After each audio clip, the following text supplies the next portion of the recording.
Welcome, welcome, welcome. It's so good to be here with you. If you are just joining us, this is Caring for the Caregivers. It's a town hall sponsored by SDI, and that's Spiritual Directors International.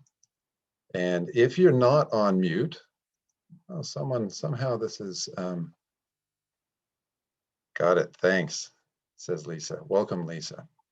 I'm just wondering how I can do this. Here we go. My name is Stephen Crandell, and I'm the Director of Content and Communities for SDI, Spiritual Directors International. If you're wondering what a spiritual director is, if you're new to us, it's someone who does deep listening, always respects the agency of the person they're companioning, creates contemplative space, and in that space, hopefully finds ways to ask open questions or just listens so that the person they're companioning can find their own way, their own path in spiritual matters, but also in all matters of life. So it's pretty wonderful. So here we are. This is Caring for the Caregivers, Spiritual Companionship for Healthcare Workers and Hospice Workers. This is a time that's been very difficult for many people, and few people in our society have had more stress than healthcare workers and hospice workers.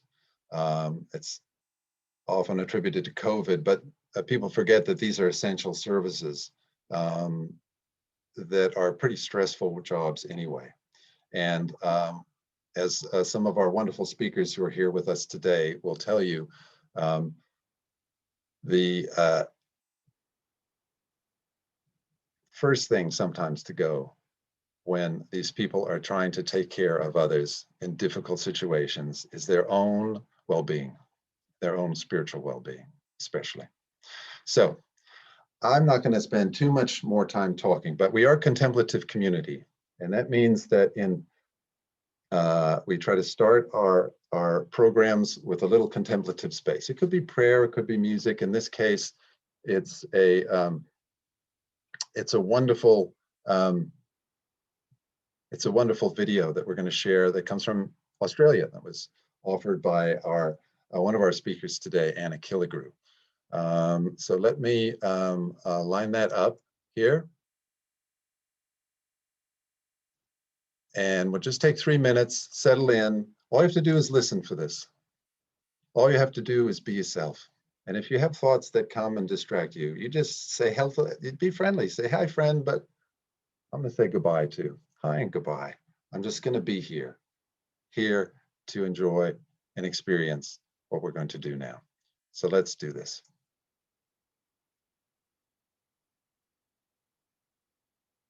It's called Tadiri.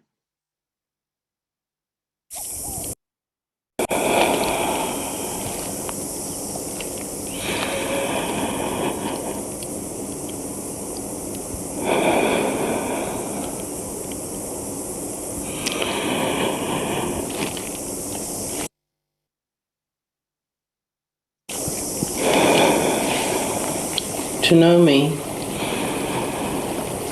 is to breathe with me. To breathe with me is to listen deeply.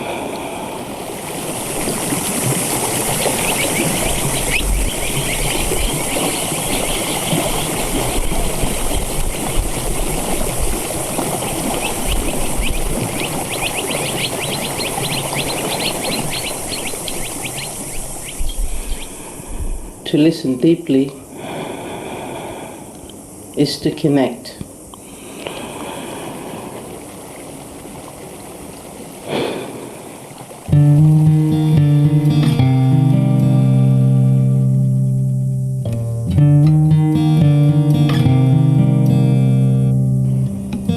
It's a sound. The sound of deep calling to deep. Tadiri, the deep inner spring inside us. We call on it, and it calls on us. We are river people. We cannot hurry the river. We need to move with the current and understand its ways.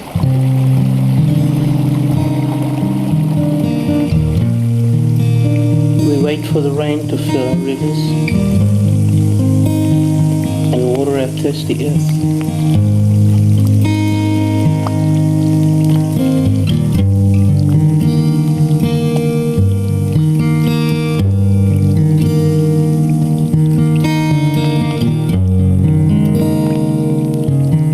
We watch our bush foods and wait for them to open before we gather them. We wait for our young people as they grow.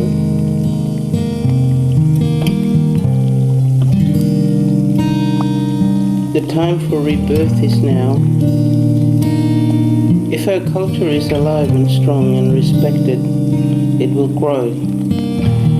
It will not die, and our spirit will not die.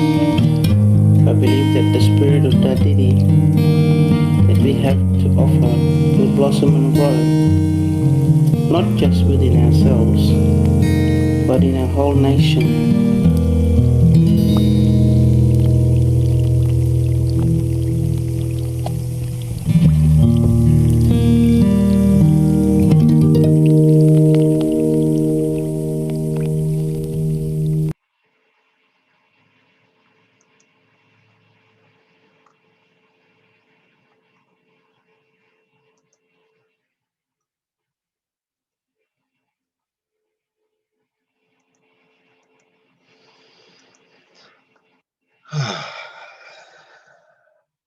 So if you're late arriving, we were just watching a video called Dadiri.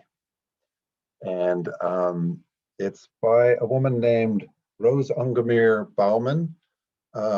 She just was named the Senior Australian for 2021 of all Australia.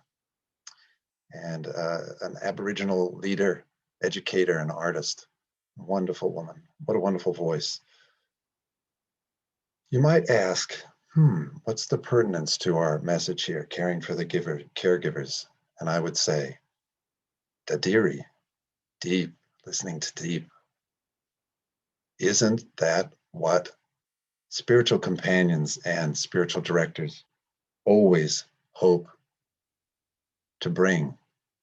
And isn't that the rebirth, the regeneration that can be offered to those who are working so hard in our healthcare and our hospice areas?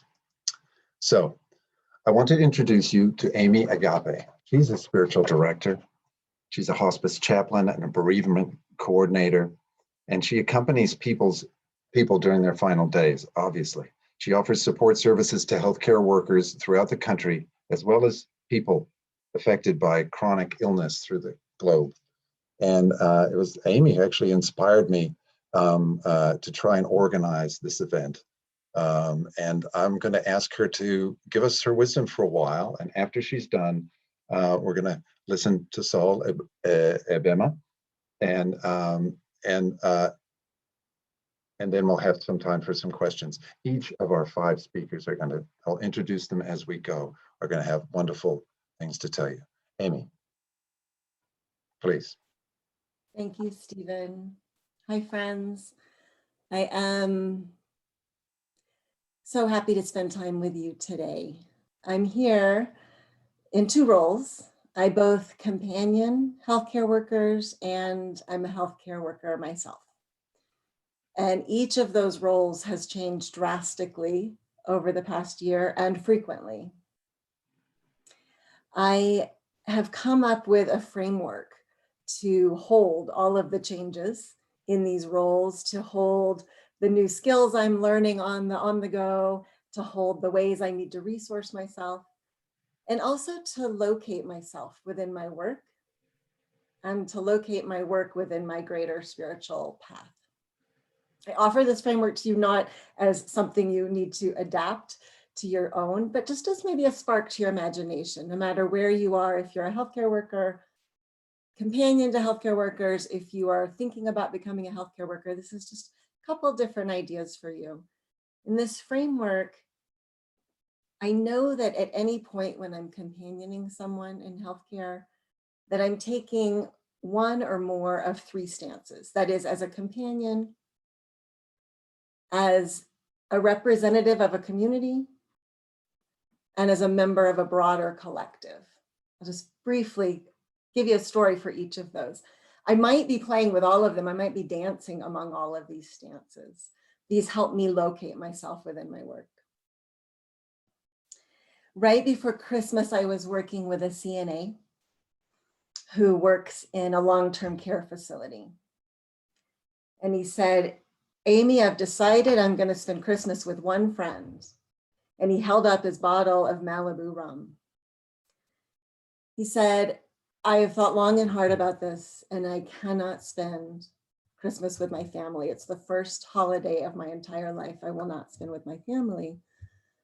Every time he had been with a family member, he had done so with so much fear and trepidation that he was bringing COVID to these family members. Likewise, every time he walked into the care facility where he worked, he had the same fear that he was bringing this COVID to his residents there. So he had come to see himself as a conduit of danger. When I was with him, like when we're with all of our companions, it was so important that I had already wrestled with some of these same fears, these same issues. We don't get finished with our stuff. You all know that, of course. But it's important that we know what our stuff is as much as we can. So when we're companioning healthcare workers, we want to look first at our own fears. Do you feel like you might be a conduit of danger? Your beliefs about death and dying, pain, all that kind of stuff. It's really helpful for me to examine where am I with all of those things right now, so I can show up fully as a companion. In July, I was working with a group of nurse practitioners in the Pacific Northwest, and each of these nurse practitioners was director of a long-term care facility. And you may remember that here in the States, the Pacific Northwest had our earliest large breakouts at these long-term care facilities. So in March, their residents, to such a degree, were infected with COVID. They had made it through this really tragic and challenging time. And in July, they were starting to see some of those very same residents who had survived now become reinfected. One of those nurse practitioners said to me that now she had started to have nightmares, that she was dreaming of the patients or the residents who had died back in March, and they were coming to her and asking her, why did you let me die? And another member of that circle said, I am so sick of being called an angel. I am so sick of being called a hero. If anyone else calls me an angel, I'm going to scream. What those 2 points together, those two stances together showed me as our communities are messing up. Whether it's a healthcare community or our local communities, we are giving these healthcare workers unconscionable things to decide. We are asking them to do tasks that they're not prepared to do. And at the same time, we're really elevating them and pedestalizing them and saying these things like, you're an angel, you're a hero. And I see my role as a community member as sort of a corrective to that, whether I'm working one-on-one or convening these circles where healthcare workers can be absolutely vulnerable and they don't have to act strong like they usually do. They can show up and be vulnerable. My role is to be a community member that says, no, you don't have to stand on a pedestal for me. One afternoon in November, late afternoon, I was called by the director of a hospice in another state. She needed help that night with her entire team. One of their nurses was bringing her husband home to die that night. They were both in their 30s, both had gotten COVID. His COVID had turned terminal. Right before he was put on the ventilator, he said to her, I do not want to die on this thing in this place. So her very co-workers admitted him to hospice. On the vent, they were bringing him home, and this tiny team of doctor, nurse, aide, chaplain would be performing a compassionate extubation. They would be taking him off the vent. And my job that night was to sit in a Zoom circle with the rest of the team. They were so worried and they so wanted to give love. So that's what we did. We imagined nurse and her husband in the very center, and then the tiny team who was there with them as a circle around them. We formed a circle around this unit, and we just poured love and prayers and whatever they wanted to give into this circle. But our work wasn't done. I didn't let them go because I said, I need for us to also feel the circles that are surrounding us. And there are many, because it's important when we're supporting healthcare workers that we allow them to rest into the greater collective. So for them, they were imagining other hospice workers across the country, other healthcare workers throughout the world. They also might have been imagining their family and friends. I know that my circle of support includes my ancestors and all the ancestors who across time and space have cared for people. It's important to bring in that part of the collective when we're working with healthcare workers. The great late spiritual director, spiritual teacher, Ram Dass said, "The pain of the world will sear and break our hearts when we're caregivers, because we can no longer keep them closed. We've seen too much now. To some degree or other, we have surrendered into service and are willing to pay the price of compassion." So no matter what your role, if you're a healthcare worker or a companion, I want to honor your willingness to pay that price of compassion. Thank you.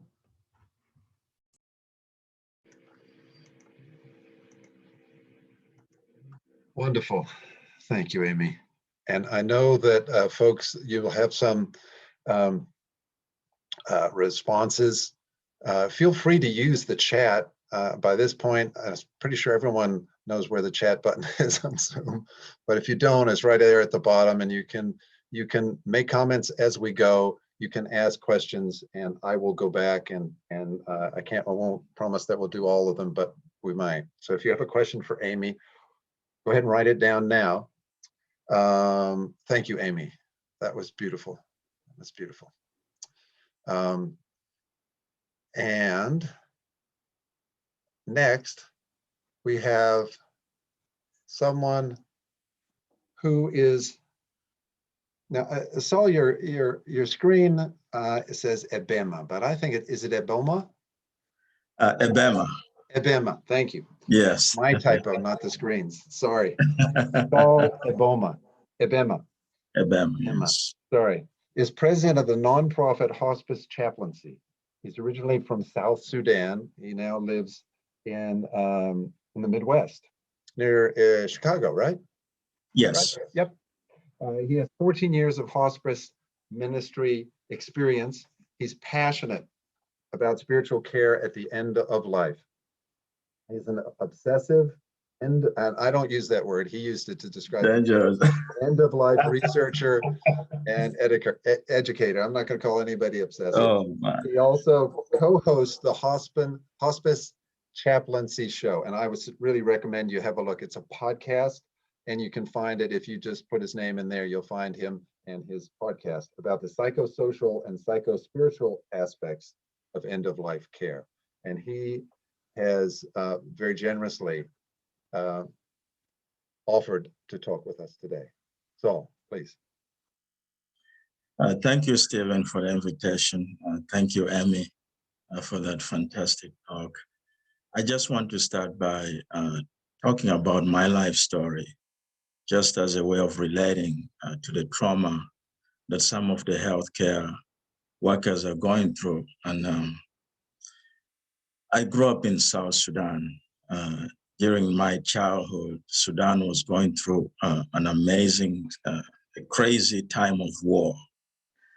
And the Sudanese government would come to the South Sudan where I grew up, and they would just somehow just begin to kill people. It was just a random experience. So when I was 12 years old, my village was attacked by the Sudanese government in Yei. And, you know, life in my village was totally different from how I see life, how I live life in America. We were just cattle keepers. We never went to, as a kid, we never went to, the only time we went to school was maybe during the dry season under the mango tree for a few education about the alphabet and all that. So life was just simple. So it was one evening in 1989, my brother and I, we had just returned, in Sudan, we were cattle keepers. So we had just returned from herding the animals, the cows and the sheep that we had. And we had just sat home, to enjoy this wonderful dinner. Then all of a sudden there were gunshots and people were screaming. The government raiders are here, run. And my father, he said, just huddle in the corner here of this hut. Let me go out and see how we can escape this. Just before we could just get out of our hut, the government militia came in, and they tied, my brother was 14, I was 12, they tied my brother and I together, and they focused the attention of their rage on my parents, and they began to beat them. As if that was not enough, they took out the machetes and began to chop them into pieces. And they poured gasoline and lit them on fire. And then they ran out. In our home, in most African homes, the building is made of mud and the roof is made of grass. So the entire building was about to catch on fire. The grass was about to light up. Then by what I say, God's grace, the Sudanese People's Liberation Army was able to come into our village and they rescued us. But in that moment, as my parents died in front of me, a piece of me died with them. And we walked, after we were rescued, we walked for days to a refugee camp in northern Uganda. And then we arrived in the refugee camp. At 12 years old, I had to be my mother and my father. There was no food. There's not enough food for the refugees. We're given a small tent where everybody was. And I suffered from suicidal ideation. I was overwhelmed by the trauma. My mind could not process everything that was going on. And I remember going through deep depression, spending days sleeping, and at nights going through a lot of nightmare experiences. But even in that refugee camp, there was this spiritual director, I guess, a preacher, Francis, and he always came into our tent to try to talk to us. I didn't want to talk to anybody. And just like what trauma does in most cases, it isolates you. I felt like I had nothing to do with the world. I would ask myself, what is my life? What is my purpose? What is my destiny? And I couldn't see anything. I saw no hope. But Francis was always persistent and was always coming. Then one day he came, he said, there's a missionary and from England, he's brought some soccer balls. There's this game called soccer, football, come. And I went and I began to play the ball. And in that moment, I was beginning to find myself. Like the soccer ball became like my best friend. I had my ball and I slept with it next to me. And in the experience of just playing, I was lost. I would disappear from my trauma and just be present, in this physical exercise of this game. Then when I was 15, some boys in the refugee camp began to disappear. And then people were wondering what is happening to the boys. Because one time you'll be playing soccer with somebody, and then the next time you don't see them. And it happened one day, my brother and we went to fetch water. And that is the beauty of life in America. If I want water, I just go to the tap. But there we had to go to the forest, to the well to fetch water. And as we got there, the Sudanese People's Liberation Army was looking for soldiers. So they kidnapped my brother and I. And then we were taken into the barracks where they were training to fight against the government. And it was a brutal, tough experience. I was there for 6 years. And my brother and I were always hoping that one day we would escape. And then in 1999, my brother and I, we planned to escape. And he was like, he was like one of those people, once he has a good idea, everybody must know. So he told the other boys, my brother and I were planning to escape. Can you join us? It means well, he's generous like that. And one of the guys told the army commander that those two brothers are planning to escape, watch them. And the night came as we were running, they began to shoot at us with the AK-47, and my brother was shot dead. And I wanted to die. I could not see myself surviving alone. But I had a strong relationship with my mother. And every time I would put a gun on my head thinking I'm going to kill myself, it's like I would hear the voice of my mother say, God will make a way for you. The thing is, I hated God, but I loved my mother and I wouldn't do anything. So in the year 2000, the Sudanese government found out where we were hiding, and they brought the Antonov and began to throw the bombs from the helicopters. And from there, I was able to run. I had no idea where I was going. I was just running for miles and miles. And by God's grace, I found myself in the border of Uganda and Sudan. Then I went into the village and I was asking for help. And they're like, one man, he said, it's not safe for you here. The rebels have terrorized this village so much. And if they find out that you were once a rebel, they're going to kill you. Here, let me buy you a bus ticket. You go to Kampala, the capital city of Uganda, and maybe there you will survive. $1, he bought a bus ticket for me that changed my life. I took a bus not knowing where I was going, and I ended up in Kampala, the capital city of Uganda. But there I didn't know anybody. And so I ended up in the streets. I was sleeping in the pavements, eating from the garbage cans to survive. And the good thing with Kampala, if you've been there, there's a big marketplace where there would be women cooking food for the tradesmen. And during lunch, breakfast, dinner, I would go there and wait, for leftovers. When somebody eats half and they throw the food away, that's what I would go and pick up.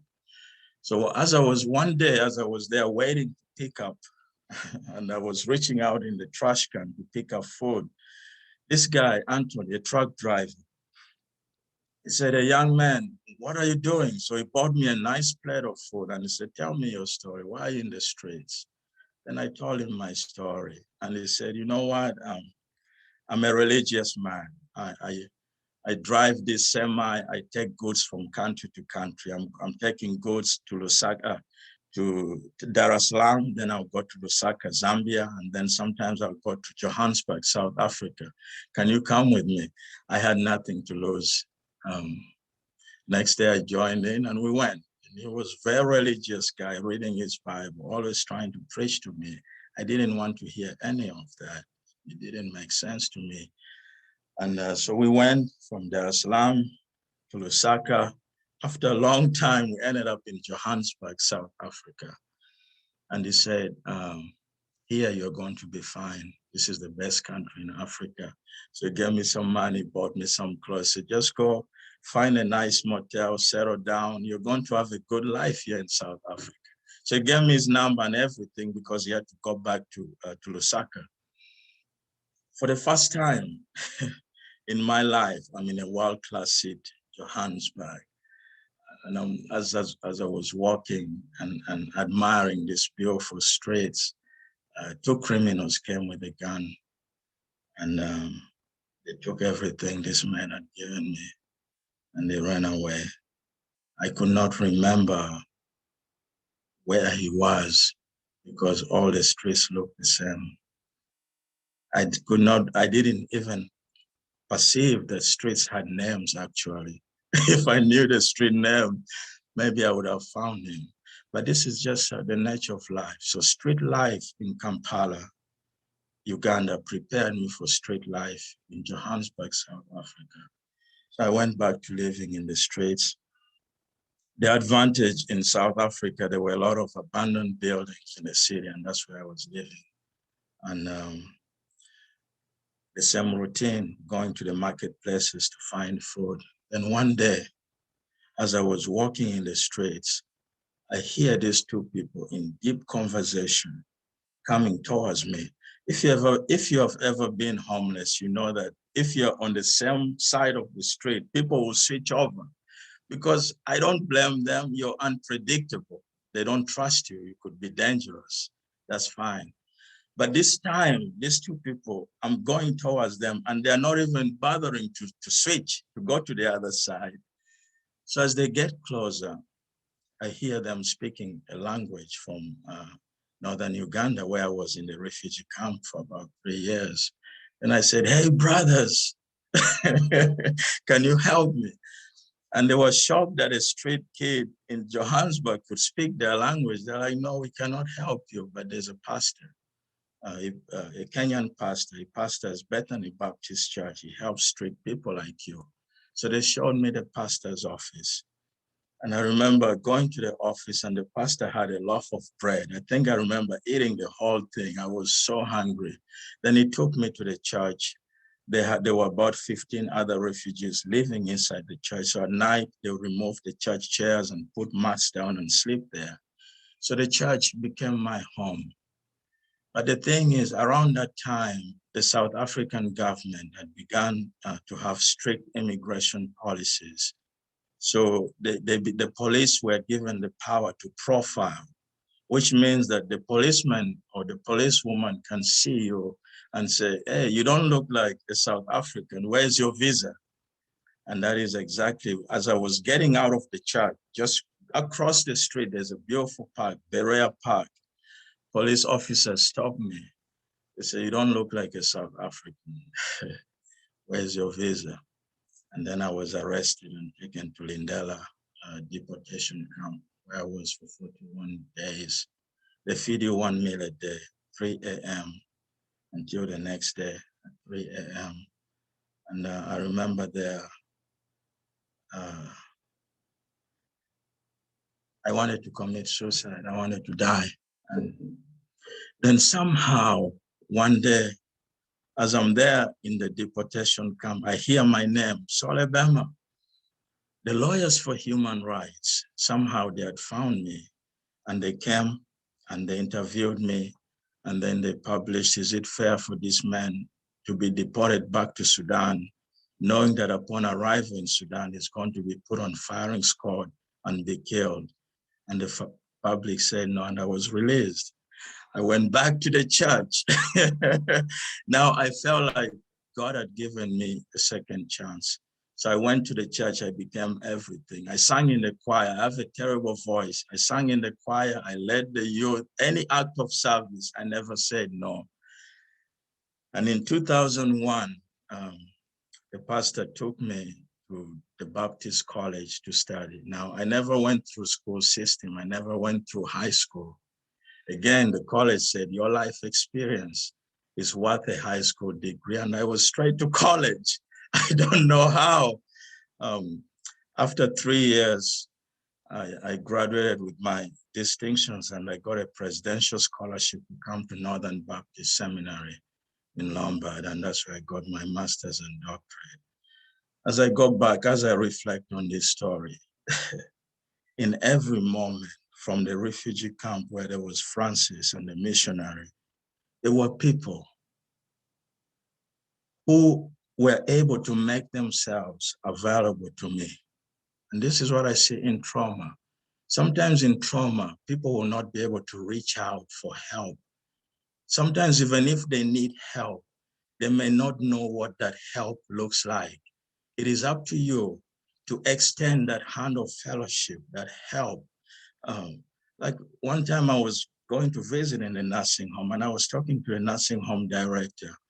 And she, she was showing a lot of strength. And like, Emmy, you are right, that we project them as heroes. So she was projecting that image. Then I said, I see you, but I see that your heart hurts. And all of a sudden she began to cry. We have to reach out. And then in my life, when I was the guy who bought the ticket, the bus ticket to go to Kampala, the $1, there were always people who showed up when I was not expecting. And to them, it was a simple act of showing up. But to me, it changed my entire life. Sometimes you just have to show up in the lives of those frontline workers. Let them know I'm here. The truck driver, Anthony, come with me. I wasn't looking for any kind of trip. I didn't know there was any world bigger than South Sudan or Kampala at that moment. But that offer, sometimes you need to offer that. Come with me, let's go watch a movie. Come with me, let's talk. Even being in South Africa and the pastor taking me to college, I have no high school degree. We have no business going to college. But sometimes you have to, you need that person in your life who can make you see things that are impossible, possible. And as a companion, you're able to open the worldview for people in order they can make the impossible possible.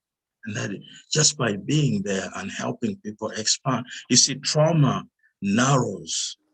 It narrows our worldview. You feel like it's the entire world against you. You feel like you're totally caged in. There's nothing you can do. And then there, the companion, the spiritual companion or spiritual director comes in and helps. Baby steps and helps people realize, you know what? There's more. There's more to life. I can actually overcome this with it. I'll stop there for now. Thank you.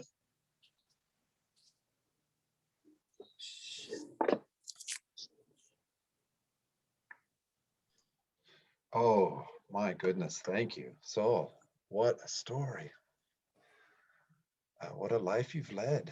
What a grace it is to listen to it. Stories that are about how we encounter grace in our lives, however we do it, are always a gift to share with others. And thank you for the courage to share it here. And I just, make ourselves available. We just need to show up. Trauma narrows our worldview. But if there's someone there, by their very presence, they can say, there's more. By their very presence. And so my hat and my heart, my hat's off to all of you, and my heart is with you as you are with everyone you see who's carrying a burden. Now, at this point, I'm going to invite any questions or responses. We have a few minutes. Just if you have thoughts about what Amy was sharing or Saul, feel free to ask. And I will say that our other presenters, feel free that you can ask as well. So I will put my view up here to the gallery view, and we'll see. You can raise your hand, or you can just start speaking, or you can put a message in the chat. And I do understand. Go ahead, Salima.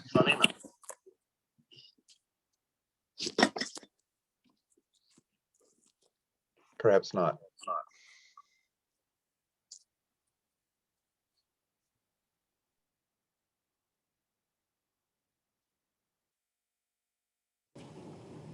It looks like Diana is raising her hand.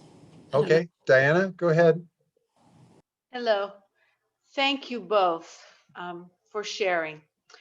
I only have a short experience to share. Our daughter is a frontline worker in the COVID ICU of a nearby hospital. Several months ago, her, what can we do? And she went, Mom, don't give me that. You can't do anything. Just leave me alone.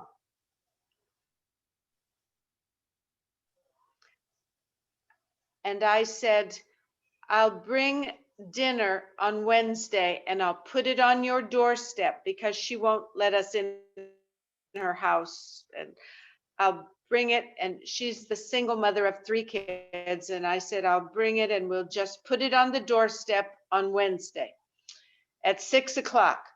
And if you want to throw it away or give it to the dog, whatever, I'm going to bring dinner. And I asked 2 of her kids what would they like, and they wanted kid food, of course. So we brought kid food, and she never said thank you. And the next week we did it again, and we've been doing it ever since. And now she says thank you with profusion, and she says thanks for just showing up. And I just wanted to share that we didn't know we were being full of grace. We just showed up, and now we get to see her for maybe 2 minutes because it's very cold here and we can't go in. And we get out of the car and we say, hug, hug. And we wrap our arms around our own shoulders and we put the food down, and then she comes out and just showing up. She was not able to make a decision about what should we do. And I just offer that to others. Just do something, or like Saul said, just show up and be there. And I had no idea the series of grace. Thank you, Diana. That is such a beautiful story. And it reminds me that we don't have to become some sort of genius devising some incredible strategy that's going to somehow, because we're so clever, we're going to work it out. It can be the simplest things. Here's a question from Marie. She says, thank you both for sharing your stories. Please, what was the third way of showing up that Amy offered? Companioning as a community member and, remember, Amy? Yeah, as a part of a larger collective. And as a part of a larger collective, could you give an example of how that's different than a community? Yeah, for the larger collective, it's usually groups of people who we might not even know their name. They're kind of who we're connected with energetically. Sometimes they're past, sometimes they're present. So when we connect with all those companioning healthcare workers, that's a wonderful net that we can use. Rachel writes, I appreciate Saul's comment about isolating oneself when in trauma. I work with physicians, medical practitioners in my practice. Research from doctors is clear. The #1 result of stress in medicine is isolation. Since physicians have the highest incidence of suicide, addressing the tendency of self-isolation is important for all who serve physicians. And Nathan says, Amy and Saul, thank you so much for your sharing. As a hospital chaplain, this has been so touching and so helpful. Does anyone else have a question for Saul or Amy? I do realize that these are so moving that we could just stop after Amy. We could stop after Saul and just hold space with it, but we're going to do this all. It's all arranged. Don't be impatient with yourself. Be patient. Let what will arise of its own time. Your question may come 3 days from now. That's okay. Email me. It's pretty easy to find my email. And if not, I'll put it in the chats. More people thanking you, both Saul and Amy. Do you have any other things to add right now? No. Beautiful, beautiful. And so we press on. Our next speaker is Rebekah Wagner. I'm just going to, they have this thing on Zoom where you pin people. Sounds not so nice, like butterflies get pinned. Ouch. But it means that you can see her more easily. And I just want to tell you a little bit about Rebekah, who's Director of Pastoral Care at the Owensboro Health Regional Hospital. And she's doing doctoral research on spiritual companionship for nurses. She's a chaplain and a spiritual director who has a passion for companioning others who seek to live an integrated life. And I know from talking to Rebekah that she's particularly moved and inspired by nature and by getting out into it and actually experiencing it. So right now, Rebekah, the floor is yours. Thank you so much for coming to speak with us. Thank you for this opportunity. You know, it's always hard to be the one to start, and then it's always hard to be the one to follow. But I will share my story of the ways in which my life has also informed, I think, our stories and the stories of our patients that we work with as healthcare workers, or the stories of the healthcare workers that we companion, are really the critical. I wrote a paper once about patient stories, sacred text, how important it is for us to hear the stories.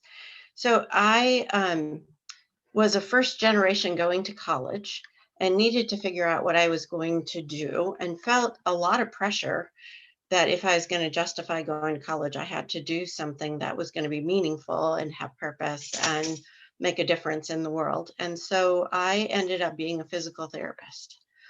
And I had a love-hate relationship with being a physical therapist, something I did for 26 years. I loved my patients.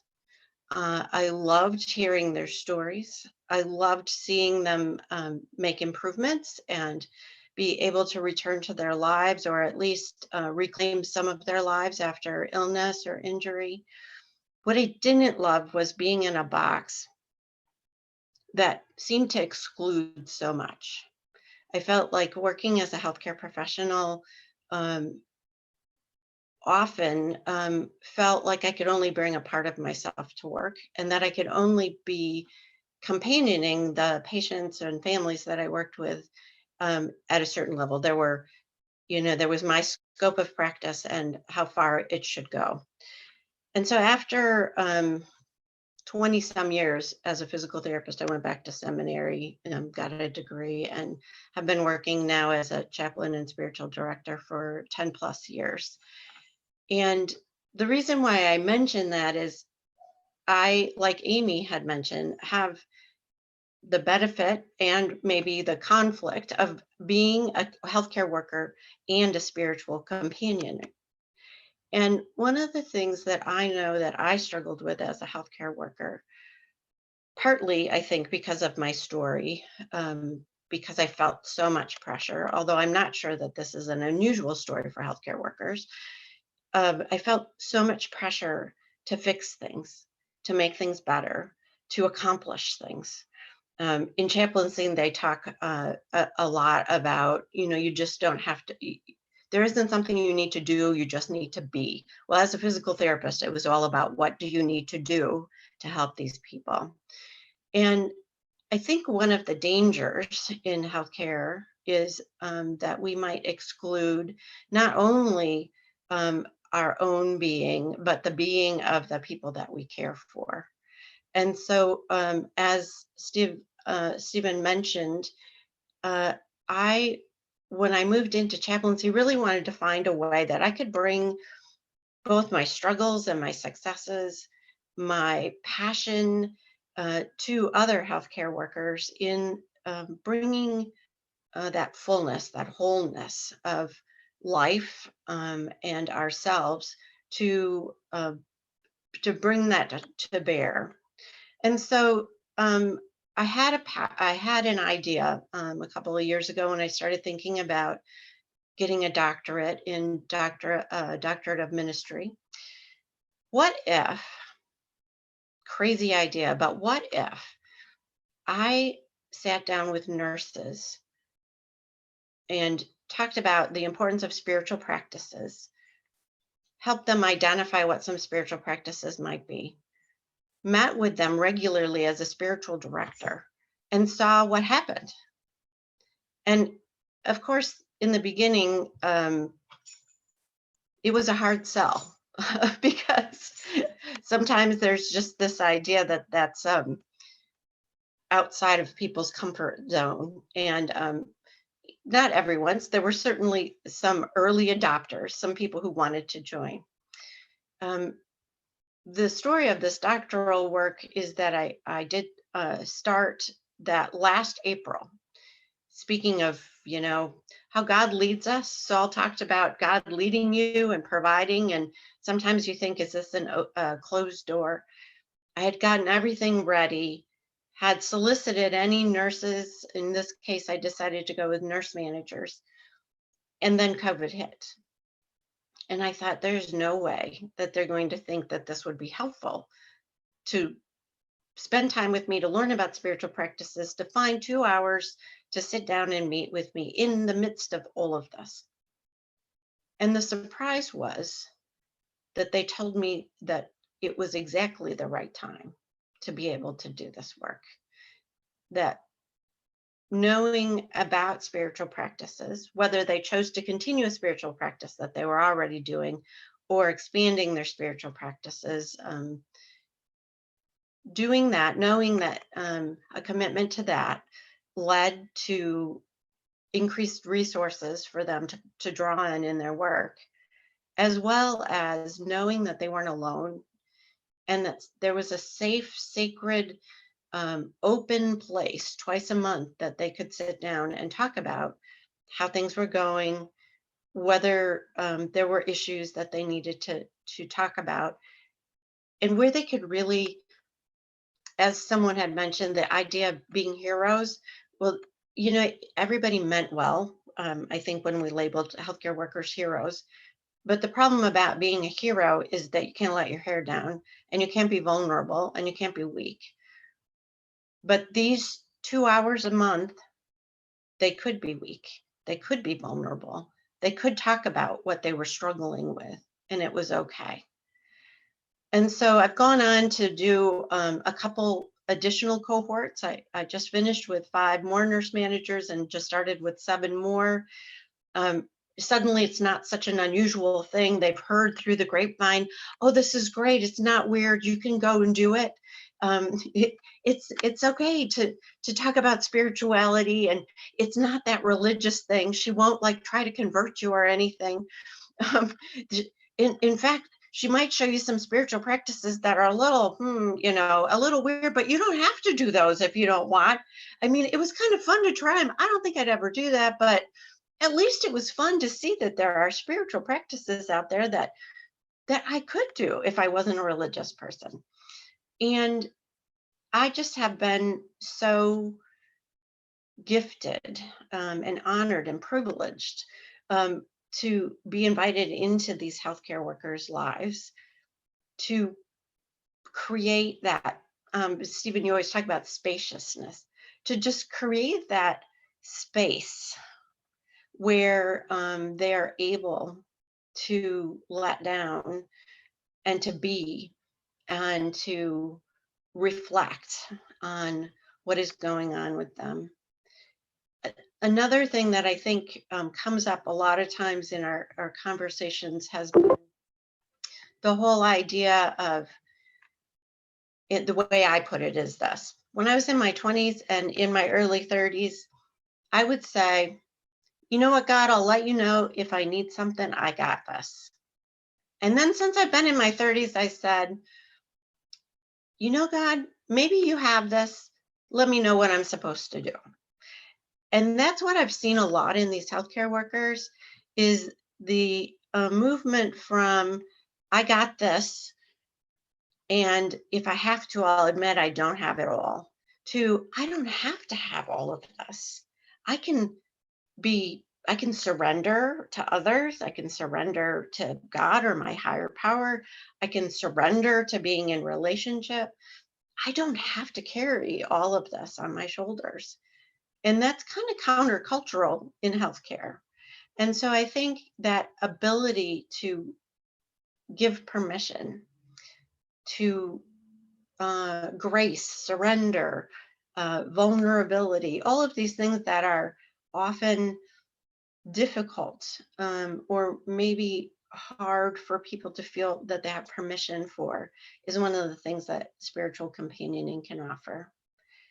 And then the last thing I thought about was, one of the other things I have been doing is in our CCU, our critical care unit, where the COVID patients have been, and where the nurses have struggled, as I did, with but what do we do when there's nothing to do or when we can't fix this?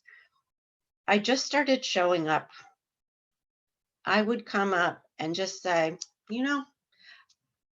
I don't know what's all going on, and I don't know that I can fix it, but I just would like to show up and see how you're doing. And the first couple of weeks, they were kind of like, thanks, I'm fine. That's nice. Thanks for stopping by. After a couple of weeks, though, they started saying, you showed up again. You always show up. And then they started talking. And so I think that what Saul had said about, you don't have to have something special. It doesn't have to be a particular process or project. I mean, this project I talked about is I'm glad to be a part of that. But even more helpful has been just showing up twice a week and saying, hey, last week, you were talking about your kid was sick. How are you doing? Or last week you were saying you had a loss of a patient and you were feeling really down. How is it today? And what's getting you through the day? And just really keep creating, again, that open space where whatever they need, and allowing to be that they can be okay or not be okay. And all of that is consistent with, being a chaplain. It's consistent with being a spiritual director. It's consistent with just being another human on this journey that has no map. And I used the word spiritual director at first when I was talking with those nurse managers, and they weren't sure what that was. And I realized I felt a little uncomfortable with the idea of director, like that they're coming to me and I have the answers for them, because that's not at all the model I follow. And so we started talking about spiritual companionship, that I'm on a journey, they're on a journey. I invited them that if they would like to share the journey, I would be glad to be there with them. And so I guess I would invite people to feel empowered to just be companions to one another. I think that's all I have to say.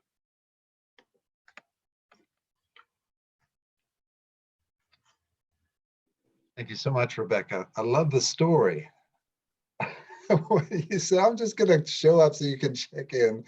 And they're like, for the first few times you show up, they go, yeah, thanks, fine, whatever. But by the mere fact of showing up, which was the theme earlier, as we talked about it, you established trust. You were bona fide in what you said, and your actions matched what you said. And then that's when they started talking, and then that's when they could really engage. And it wasn't any, it was commitment was what it was on your part, and that openness. And I think that that's wonderful. Right now, we're gonna, so thank you. We'll come back to you and give an opportunity for some questions in just a second. But first, I want to introduce, sorry, here we go. I'm a bit slow with my clicking, so This is all good patience training for all of you. And I'm going to introduce, I have to find you so I can pull you up here, Khadijah. Here we go. You two get pinned. So Khadijah's here. Khadijah Matin, is that right? Yes. Yes, wonderful. She serves as a staff educator, a coach, and an on-call Muslim chaplain at NYU, that's New York University. You may have heard that city. It's a rather large city on the East Coast of the United States. New York University Langone Health. In recognition of her works in intercultural dialogue and civic engagement, she was appointed as an Ariane de Rothschild Fellow. So very nice. Khadijah has an MS from Fordham University and her DMin in 2012 from New York Theological Seminary and multi-faith ministry. She serves in healthcare and organizational development and faculty at One Spirit, which is based in New York. Khadijah has so much experience. Really grateful that you're going to be speaking with us today. Please. So welcome, everyone. It really is an honor to be here. And like Rebekah said, you know, everyone else, the show could have been everyone else in front of me. So I just hope that what I have is an addition. And what I'm going to share with you, and I'll give you a little bit of my story in between, but recently I was asked by a number of people, you know, how do they refresh and renew? And they weren't all chaplains. There was a variety of people. In the work that I do at NYU Langone, I just, by the way, just got a promotion. I'll now be working in workforce culture and diversity and inclusion. But the work that I do is really working with staff across the titles, across the divisions.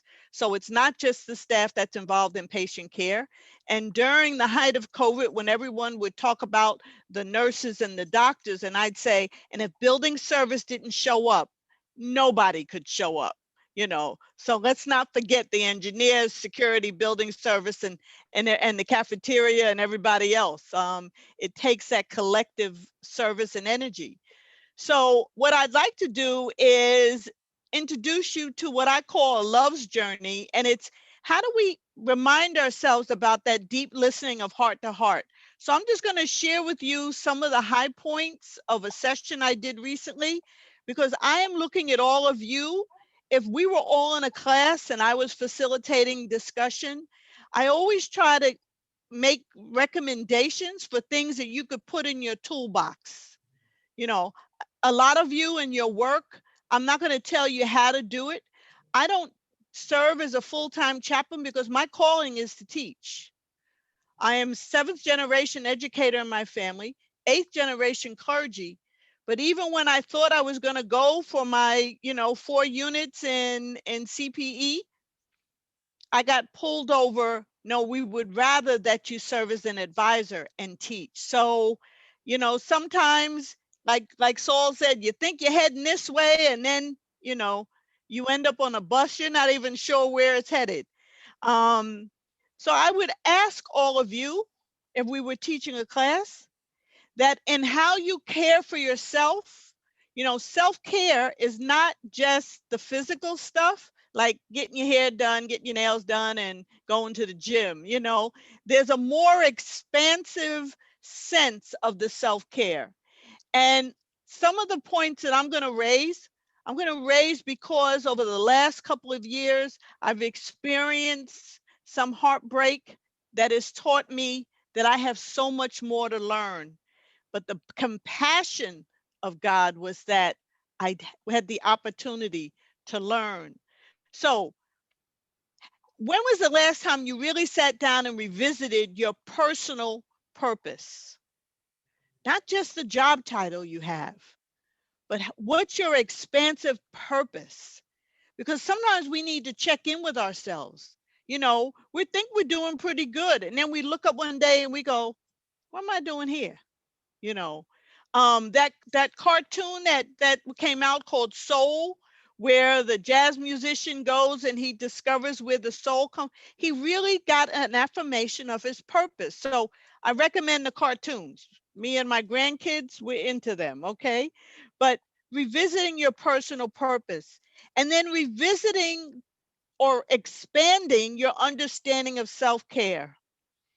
Self-care in the context of what relationships are you in? Not just with the patients or your coworkers, but in your house or the ones that you can't see because we're in COVIDville, and how we've had to establish new relationships. And suddenly, every day it's important for me to go get the newspaper from the newsstand. Why? Not because I need the newspaper every single day, but the owner of the newsstand says, I see you. Whole different relationship. And then I ask you because I had to ask myself, what is my relationship with the sacred that I follow? I'm a Muslim, but the first 18 years of my life, I was an Episcopalian. I'm a deacon's daughter. You know, I have a doctorate in multi-faith studies. So when I do companion people across faiths and beliefs, we go to the texts, you know, we read the books. So I ask you, in caring for yourself, how do you keep your location, or how do you keep your foundation authentically true to who you are, historically, socially, politically, and all the other ways we are? But how do you keep it authentic?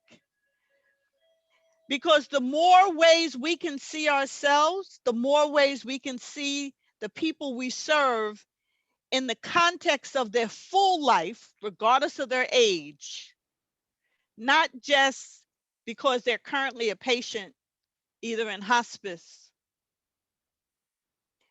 And then how do we have those crucial, important, heartfelt conversations when they are near death? It's not a difficult conversation. I was talking with some of the palliative care team, and someone said to me, when my daughter was dying from cancer at 41, she said, oh, this is a difficult conversation. I said, no, it's not. Because my faith teaches me how I can handle this. Let's you and I have a conversation about how will you help me facilitate a well death for the child? Because I was there when she was born, and I intend to be there. And I was there on the moment she took her last breath. So how do we have this companionship in the face of the obstacles, regardless of what they are?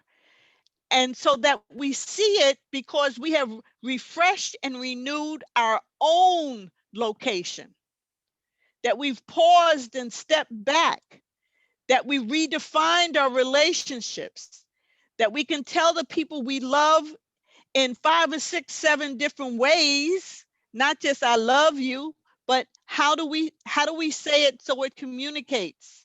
All my family lives like 2,000 and 3,000 miles away from me. So how do I let them know that?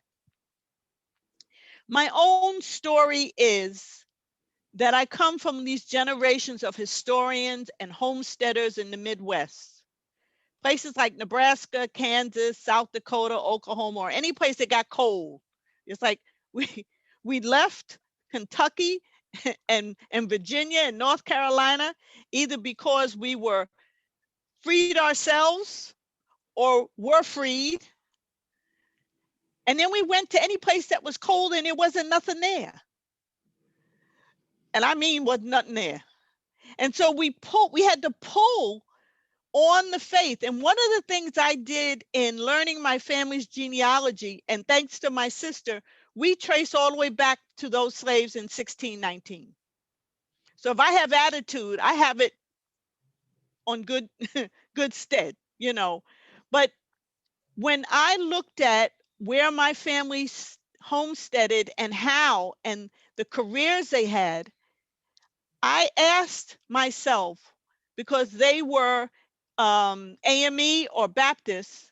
And I said, what kind of Jesus did they believe in order to do that kind of work, to go from 65 acres to 2,200 acres, to serve in the military ever since the Civil War, to teach in a one-room schoolhouse after plowing your 65 acres? What was the Jesus that they had? What was the faith that they had? And how did they practically bring it to encounter each trauma, each heartbreak, loss of a child, loss of a limb, serving in World War I, not knowing if you're going to get back home? What was their faith foundation that drove them? And so that's what brought me back to the question of, when was the last time we revisit our own personal relationship with the sacred deeply enough so that when we do encounter our patients, what we show them is the light of that awareness and wisdom, not the wear and tear of our souls? I hope this is making sense. So part of my mantle that I was given by my mother was that I would help tell the story. And so my sister and I, we know the family history.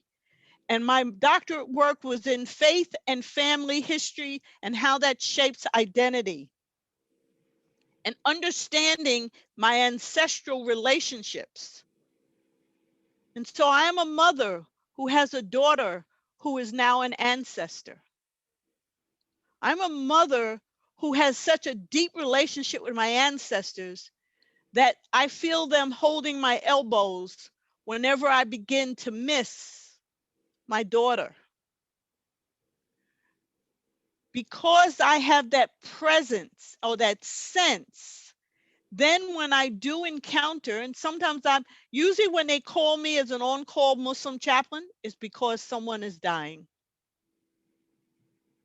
And they want me to help them arrange so they can make their last shahada or bear witness to Allah and his messenger, Prophet Muhammad, peace be upon him. And so how do I have the calm?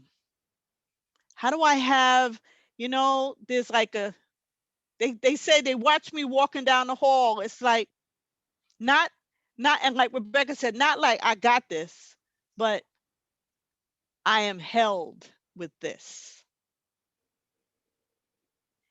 But it comes from the work. It comes from the daily engagement with my sacred texts, whether it's poetry, whether it's writings, whether it's the Quran or the Hadith, whatever it is, because sacred text, let me tell you, you can pick up a comic book and get the lesson for the day. So the sacred texts, I know you're laughing, Barbara, I see you, but you can, but you can get the message from anywhere. So, how do we then, how do we do this in such a way that it's renewal and refreshing and vitalizing? Because like I said, I teach. I'm not the chaplain. I'm the one that coaches and nurtures and provides guidance for the healthcare workers. I'm the one who can talk to the building service worker who is afraid to go into the COVID union and talk about how you, as going in there to clean, you are witnessing their journey. And in the African tradition, the witness is a holy place. And that is what I help them to see, to grasp.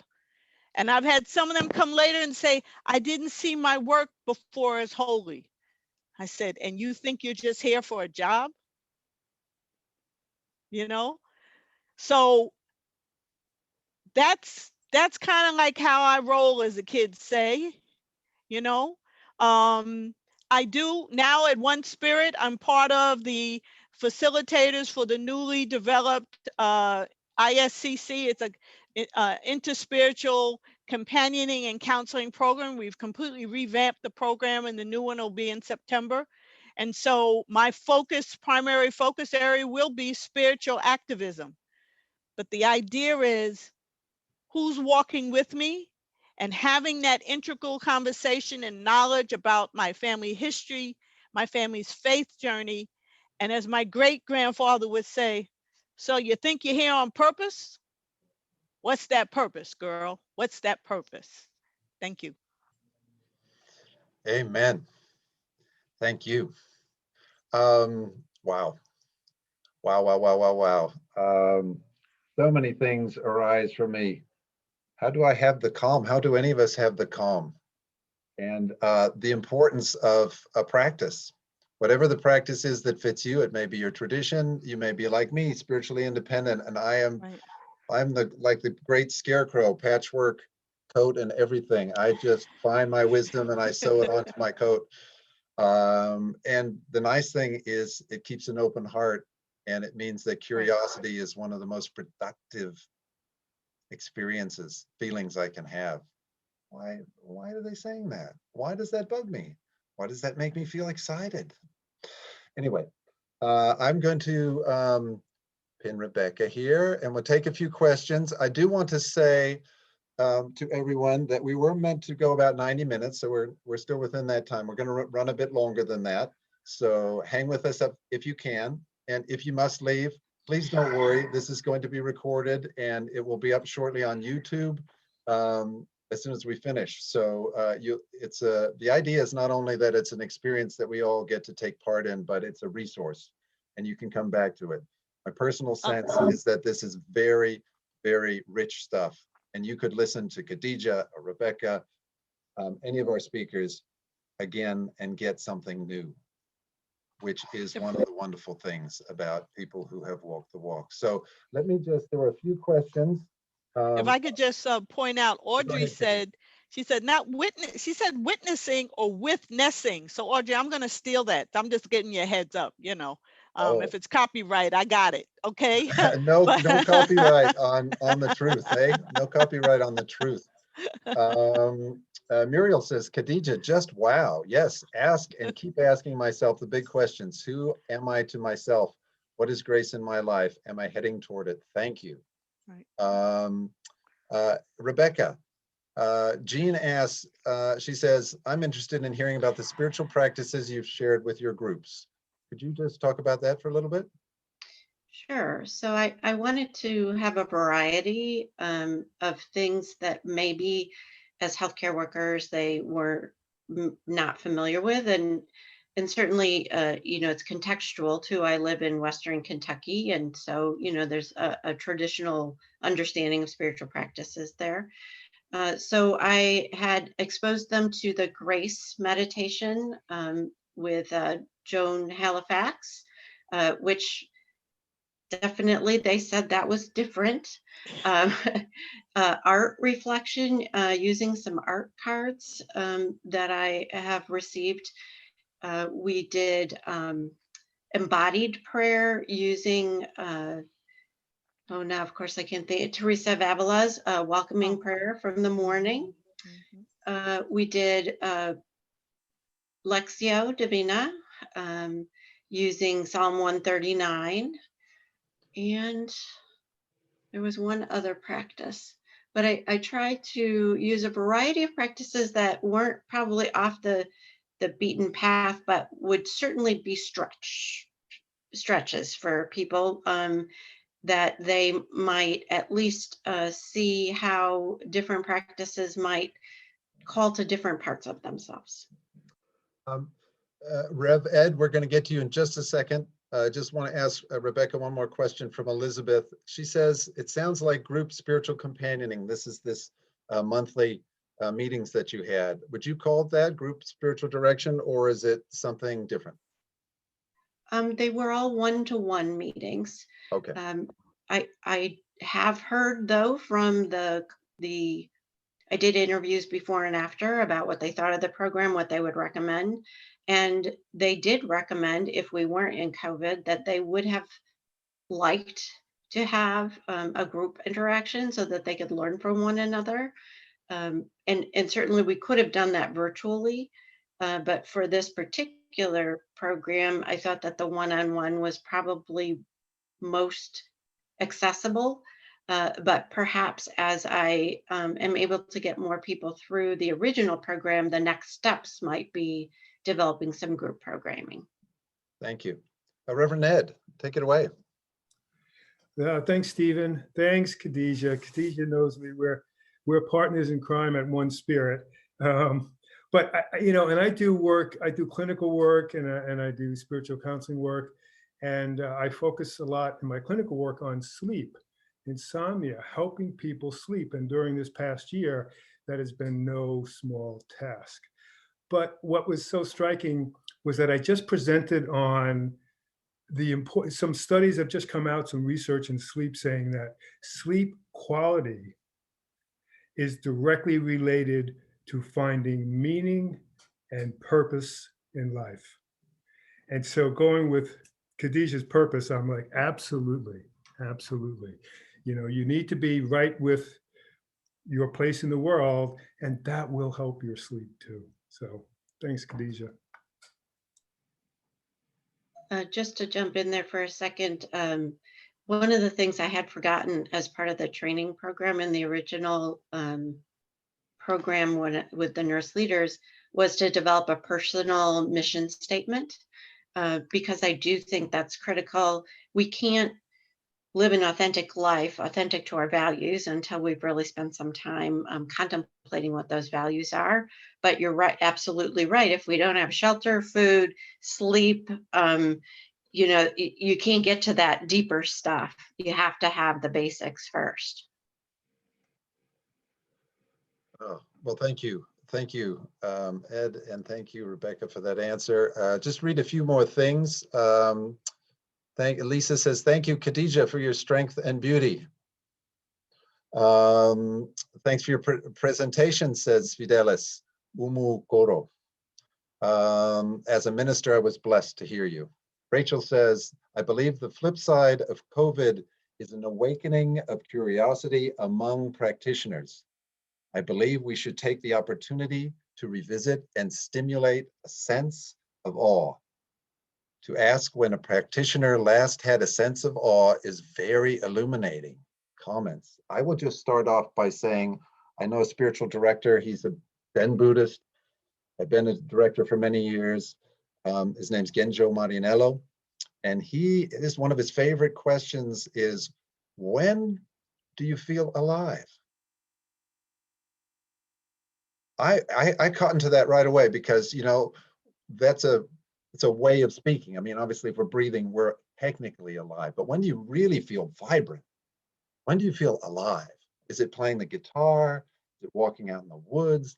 At that point, the gateway to awe, to wonder, to connection, to wholeness, to feeling like we're not a bunch of just separate beings, but we're connected, is much larger and easier to access. That's a wonderful question. And thank you, Rachel. Khadijah or Rebekah, did you have a comment? I would say yes. And having that sense of awe doesn't mean it happens just one time.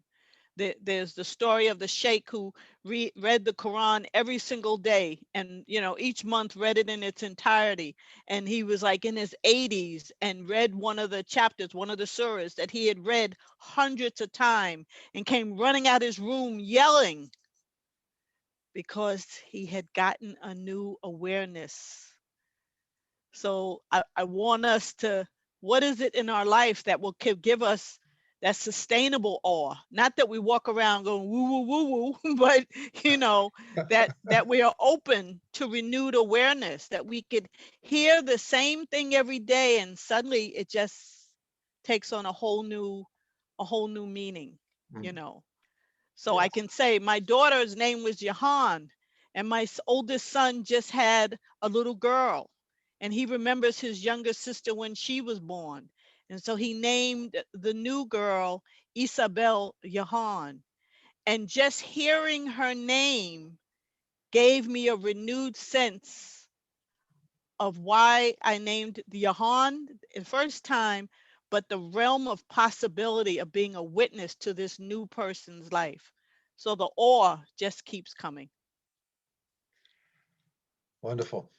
Thank you so much, Khadijah. Oh, go ahead, Rebekah. I did think of just one quick thing.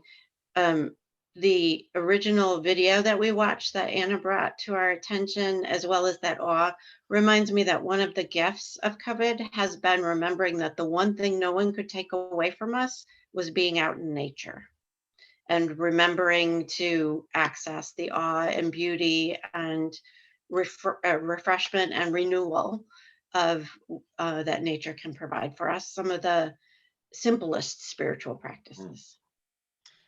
Except when you're in the city and you have to remember to put on a mask. But I get you, Rebekah. Yeah. Here's a practice for you, Khadijah. Go out, and even in cities, there are trees. We often are so busy. I'm not no hugging trees? the tree, Steve. I'm not You hugging don't. the tree. You didn't wait to hear what the suggestion was, Khadijah. I've been trying for years. No. We often walk past, determined to get where we're going, catch that bus, make that meeting. Right. Worried about stuff. But I pay attention. That's why I walk. I don't drive, Steve. So I while walk. you're walking. Yeah. Yep. Stop and look to the top of the tree. Yep. Take 10 seconds. And the minute you look up to the top of the tree, I guarantee you, you will be in a different spot. Even if it's and just hope it's not the raccoon that lives down the block. But I get you. I know, I hear you. I'm just giving you a hard time because, you know. You tell me if you run into a raccoon in New York City. No, we do have raccoons in New York City. Oh my Quite goodness. a lot. Yes. Yes. Well, you can learn anything here in SDI. Raccoons in New York City. Well, thank you. There are coyotes too. There are coyotes too. Excellent. Thank you. So I'm going to right now introduce our guest. And I hope we have more than just Anna from the Southern Hemisphere, but I know that she's here. Let me introduce her and let her present. Anna Killigrew is an experienced spiritual director and an Anglican priest based in Western Australia. Australia is a big, big place. And the nice thing about Western Australia, you don't have to worry about where it is. It's kind of on the other side from Sydney, Brisbane on the east. She's from the west. And the biggest city there is Perth, but she doesn't live there. She sits with healthcare workers as part of her practice. She's a Renaissance woman, plant propagation, pastoral theology, pastoral counseling, Christian theology, as well as being a retreat leader. She has a Doctor of Ministry focused in social justice from San Francisco Theological Seminary, and she owns and operates the Kura Retreat Center in Burrabin, I didn't say that right, probably, National Park. Anna, please. I think you're muted.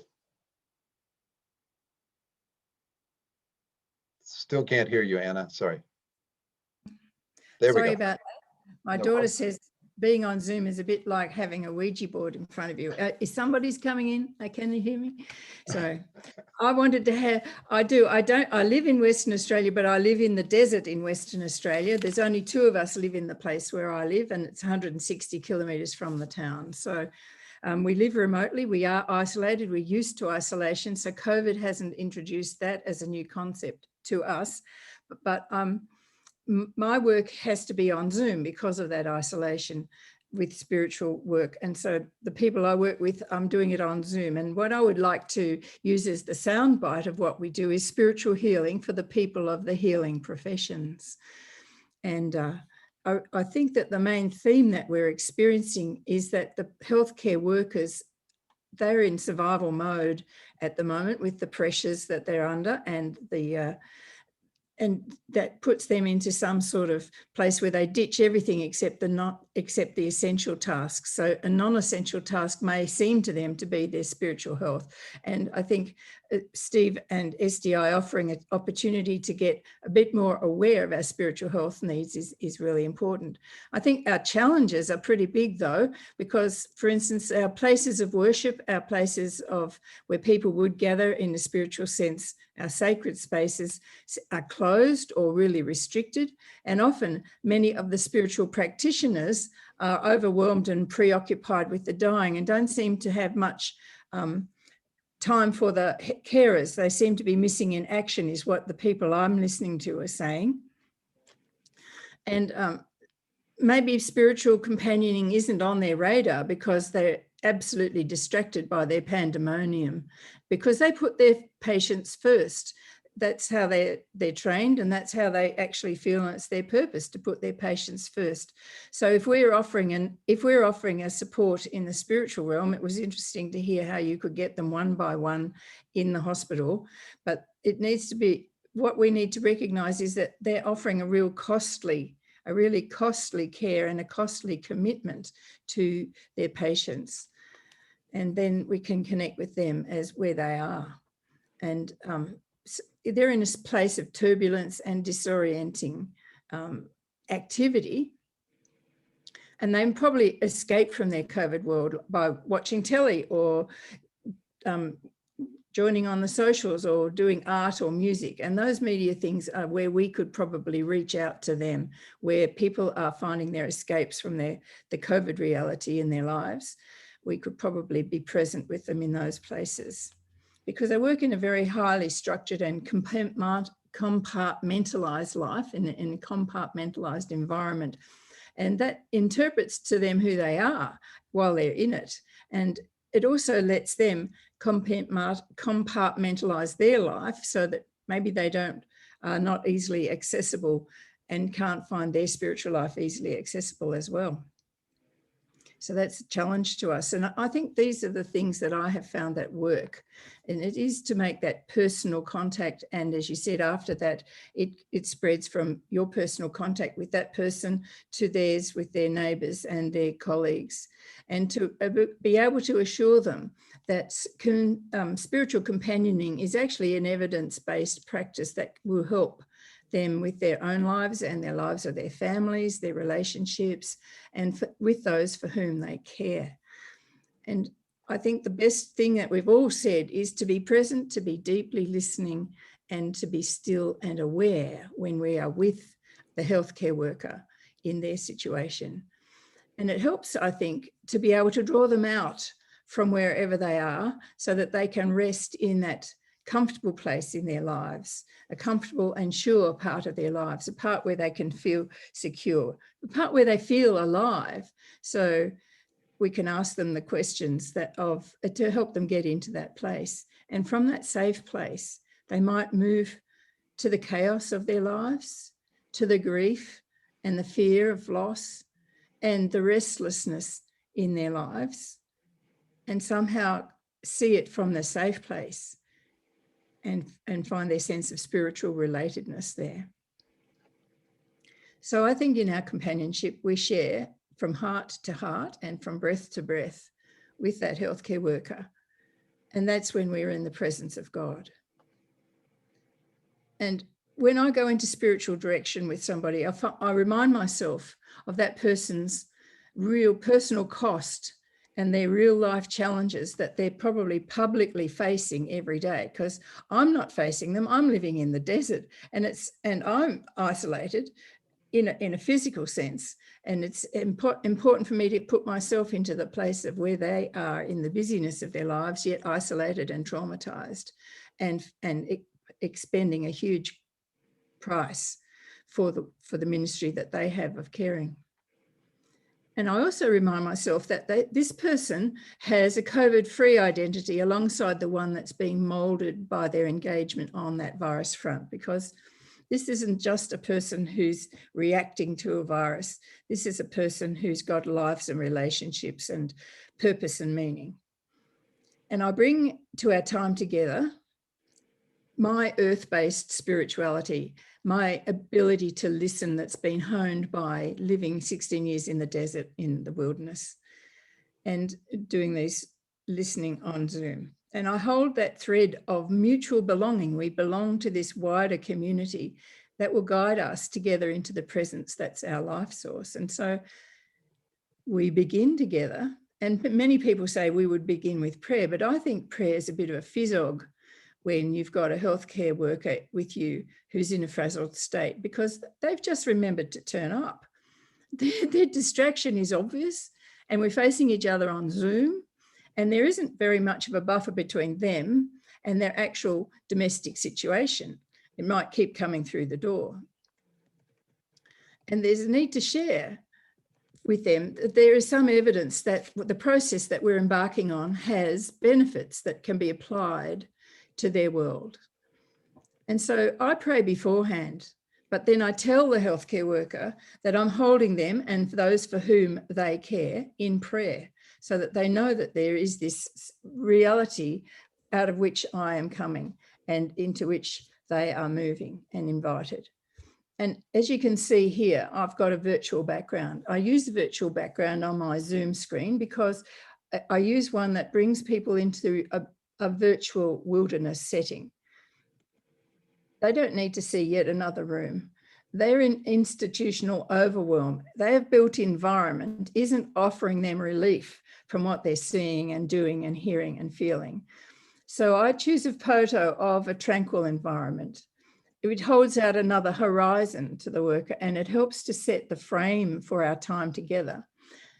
And I really think it helps if they can have a virtual background, which is an unstructured scene from their life, from their experience for their Zoom session, because we can talk about that place.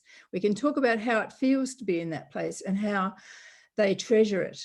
And in doing that, we can set the tone of entering into the Zoom time together.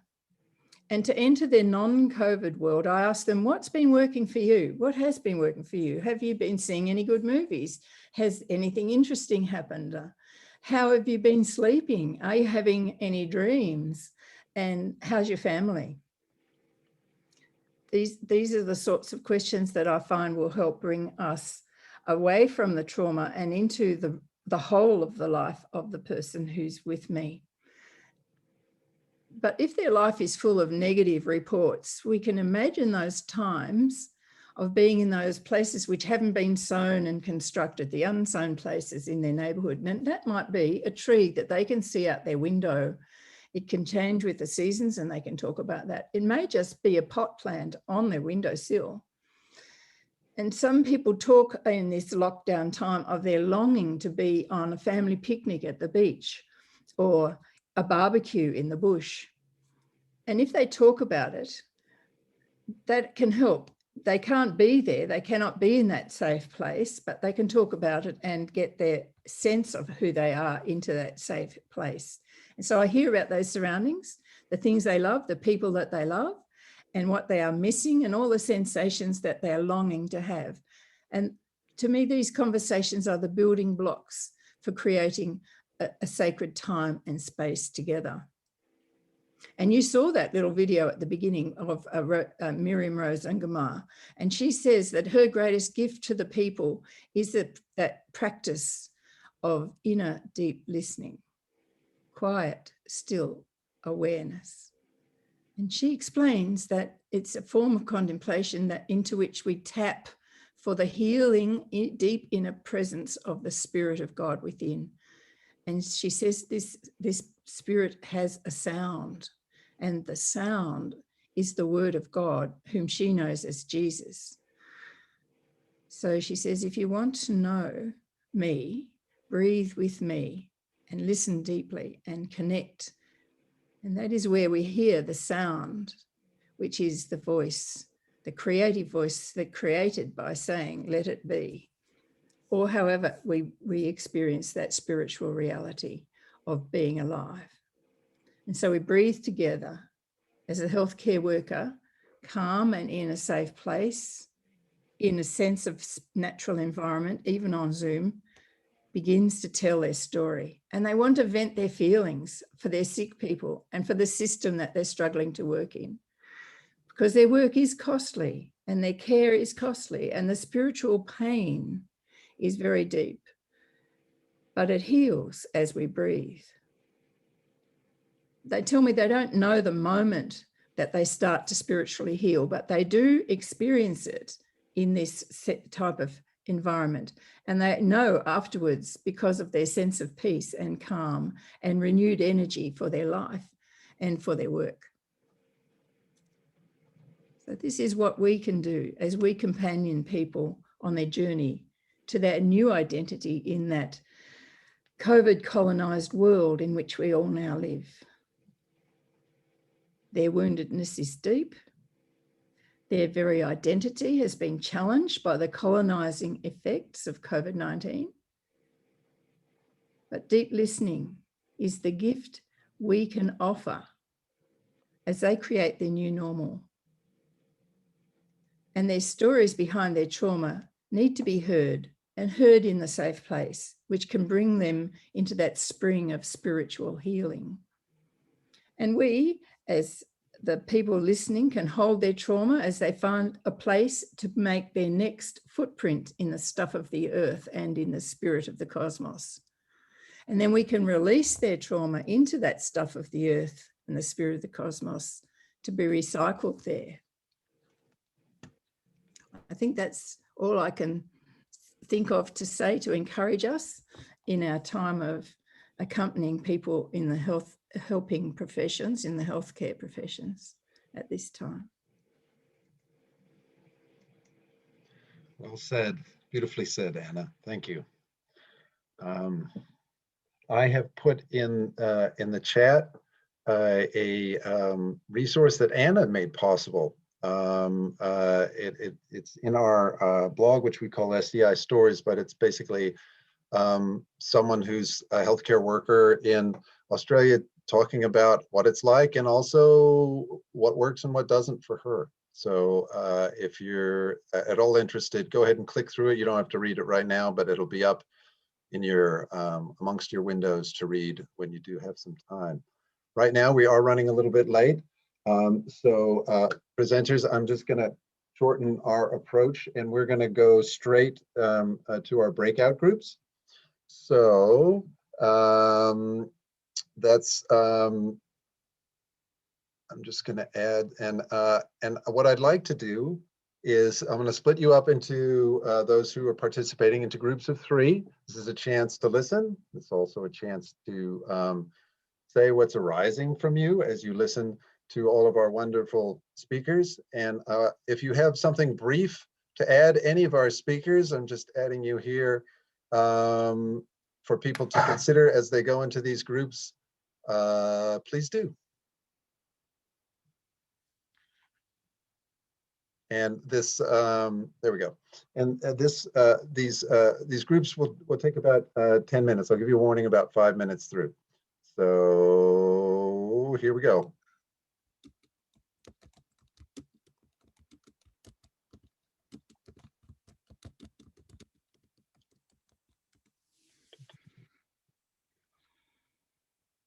Let me see. Why am I not seeing what I want to do here? Here we go.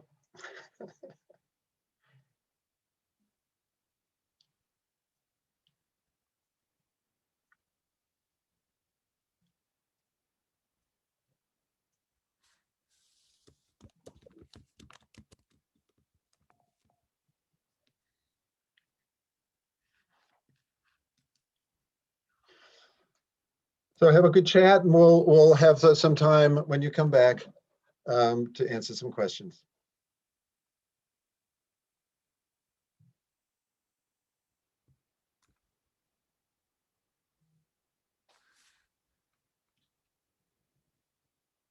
Feel free, speakers, if you're not going to join these groups, to take a little break now. I know we're running late, and if you need to go, I would understand completely. But if you can stay to answer a few questions at the end, that would be great. If not, completely understand. It's been such a valuable gift you've given right now. So let's do this. I'm sorry I went a bit long.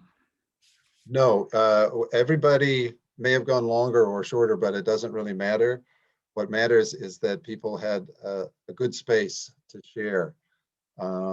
These things are always their own, they have their own lives. And I try not to get too focused on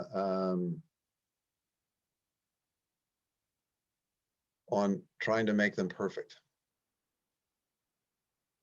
All right, and I'm just switching people around. If you hear me pausing a bit, it's because I'm trying to figure out if I can get at least 2 people in each session.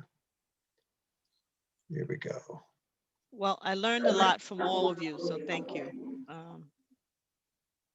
You know, I was like taking notes. Me too. Me too. That was great. Yeah, I will remind you that I can't stop us from being live on YouTube right now. Oh, right. So, Okay. that's fine. What you just said is both authentic and useful to people. To me, I find learning one of the most profound spiritual practices I can do, and part of my own prayer is to try and get past that that mask, that armor of the ego, to get to a point where I can be vulnerable and say, yeah, I don't really know, or that doesn't make sense to me. Could you try explaining it to me one more time, or whatever it is, or just to be curious about something that I think I may never fully understand. The older I get, that subset keeps growing bigger and bigger. And the interesting thing is it becomes much more comfortable to be okay with it. Yeah. Not knowing. And this is not just my experience. I mean, this is, you read all of these wonderful mystics, and they're all about the not knowing, and how we accommodate that, and how we Right. welcome it. Isn't that interesting idea? I think we wouldn't be doing this work if we weren't happy with not knowing, because you don't know what's going to come up, and you have to work with what it is. You sure don't. Yes, I agree. But I find the reading, the exploring, the listening, those are like acts of faith too. You know, they're like, it's not just, well, let me just sit and make prayer, but actually, let me read and ask the question, you know, and in asking those questions, then when I hear it from whoever I'm working with, whether as a spiritual companion or the person who stops me on the street, you know, I can be present with the question. And I always say, I don't know, I'm not sure I have the answer, but can I share this? You know, and sometimes they just want someone who's going to at least acknowledge the humanity. Yeah. You know, just so. For me, that is the biggest thing. If someone acknowledges my humanity, if they're truly present, a number of you touched on this point, what a gift. Yeah. It was, I think it was you, Khadijah, talking about the newspaper man. I love the stories. I love stories. I'm a writer. So he said, I see you. That's all he says. And Really, that's yeah. what you're doing. You're saying it whether you say it or not, by Mhm. showing up to buy your paper that you don't really need. Right. Right. I see you. And when right. And if he's not there, his son looks at me, you know, and he just looks at me. But it's, you know, they've taken attendance. You know. And what it reminds me also is, if someone can see you, what does it mean when someone doesn't see you? And if we're honest, Oh yeah. how often does that happen? That's yeah. Oh, it's like I remember years ago, I was at a party and somebody wanted to introduce me to somebody, and the person stood there and he was looking completely past me. You know, like I wasn't, you know, and I'm not a little person. You know, this 5'7" and a whole bunch of stuff happening here. So, you know, but you could feel him looking through, like you were not even significant. And I just, you know, I thought about saying something, and then I said, no, that's his journey. Let him wear those shoes. I'm not even going to try to step in them, you know. But you see, I still remember. It's like you don't forget that. And then sometimes some people come back around. So, you know, when some people at the job who would hardly ever say good morning, but when they heard about my daughter and they saw that I wasn't missing work, she struggled with it for so many years, but I didn't miss work. And one person came up to me and said, I owe you an apology.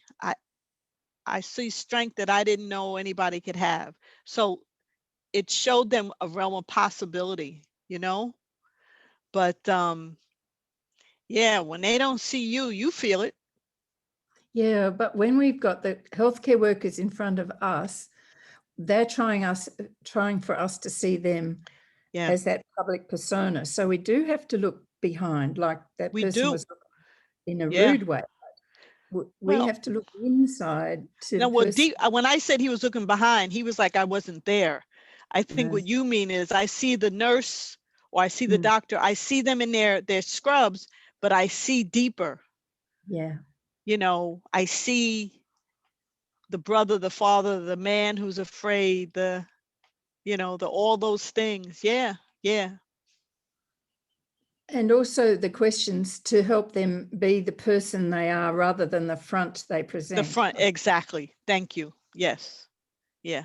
And You it's, know, that was- it's often the second interaction, question or a statement. I'm thinking of what Saul said. You know, he was talking to someone who was a healthcare worker and, checking in with them, and they were all fine and good. And he took a risk, right? Yep. And he said, it seems like your heart's hurting, or I'm paraphrasing, something to that Right. effect. Right. And at that point, it was an affirmation of the truth, and that helped her get deeper. So Right. he wasn't actually seeing past her. He was seeing deeper to right. what's Yeah. really going into. And that is Yep. what spiritual companions really, it's a gift Yeah. you can Yeah. do. Yeah. With our hospice workers across the country, we're holding circles. And so many times their first thing in the circle, their first share is very, very much about, I'm grateful, this is great, I'm blessed, it's the company face. And so sometimes I am the one who says, really, I'm really overwhelmed, or whatever I'm feeling from the circle, I voice it for myself, because we need permission, right? I think To even articulate it, to even say, I don't know about you guys, but I'm hungry, I'm out, and then everybody, oh yeah, me too. Yeah, we haven't eaten in hours, That's a big thing, Khadijah, and you know this, and you too, Rebekah. It's amazing in healthcare, people tasked with caring for bodies forget their own. And I do it myself. I'll eat a bar in the car on the way to the next visit. Yeah. Yeah, no, I'm maybe because I'm older and you got to eat, and I'll stop what I'm doing and I have lunch, and people know now, okay, what time? Oh, Khadijah's having lunch, because I have to. That's a good model for others, I think, too. Yeah. Yeah. So, one of the lessons that I've learned, and we'll see if it flows through in this research that I'm doing, but sometimes the people actually get more burnt out and less satisfied because they come with all this, like, I'm fine, I'm fine, I'm fine, and then start breaking down all of the defenses and feel freer and grateful for where they are as we continue to journey with them, although technically they're in a worse place, but it's the beginning of being able to build back some real strengths as opposed to walls and defenses, and to build practices that are not just temporary, but will, for the marathon and not for the sprint, the things that we've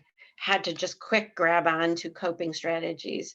But okay, if this is going to be like my life, how am I going to live this versus just try to get through every day?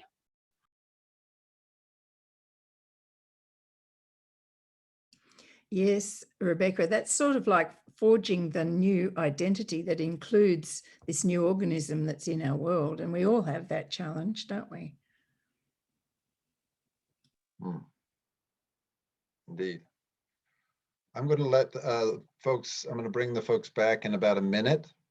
We're going to go straight to any questions and responses they have. There are a few that were buried back there that I didn't get to. I might start by reading those while we have far fewer people, not surprisingly, because we've overrun by quite a bit. But we still have some people with us. So this may be brief. But anyway, thanks. What a blast. Thank you. What a wonderful opportunity. Thank you for bringing this all together. And Amy, it sounds like you were part of the kernel of bringing this together. So thank you for that as well. Yeah, it's a privilege, really. And the people I've talked to who are healthcare workers are really grateful to us that we're actually paying attention to this stuff. Well, hopefully it'll be a resource to them too, because there are things that one would hope that they could take away from this discussion. It's all of a piece to me anyway. So folks will be coming back very shortly. Welcome, welcome, welcome. Oh, I get to see Salima. Nice to see you with a wonderful smile. Excellent. So folks, this is a chance to ask any questions you might have, or just give us your responses. I'm going to go back to, I have a question for you, Amy, which is way back here. I'm just going back, see if I can find it. For Amy, my question recognizes the fear that is real, that healthcare professionals, essential workers experience. This is from Andrea. Besides through Zoom, how do we connect to the broader collective when they feel they are a conduit of danger? And I think this is in reference to COVID. Could you comment on that, please? Yeah, so she's referencing, I think she was stimulated by the story I told about the CNA who felt like a conduit. And in that case, we did a lot of work with him coming back to his body. Because he was open to that. He was very open to that. And he also had a relationship with Jesus. And so we worked a lot with that relationship. But with everybody, it's going to be different. And those of you who are companions already know this. We have to find the language, the resources that work for them. So sometimes when I'm with a group of healthcare workers, and it's not officially a spiritual circle, but that's exactly what we're doing, I might ask them to call in their mentors who are no longer here, to feel the presence of people who did the work before and passed the torch on to them. With the fear thing, it's important that we continue to, all of us, come back and befriend our bodies, because we want to be careful, of course, but we can become afraid of our own physical form. So fortunately, my background is in a lot of body-based spiritual work. So I always bring that in. It might have spiritual language, it might not, depending on who my folks are, who I'm with. I know we've run late. Anyone with any other comments or questions for our wonderful group of panelists here?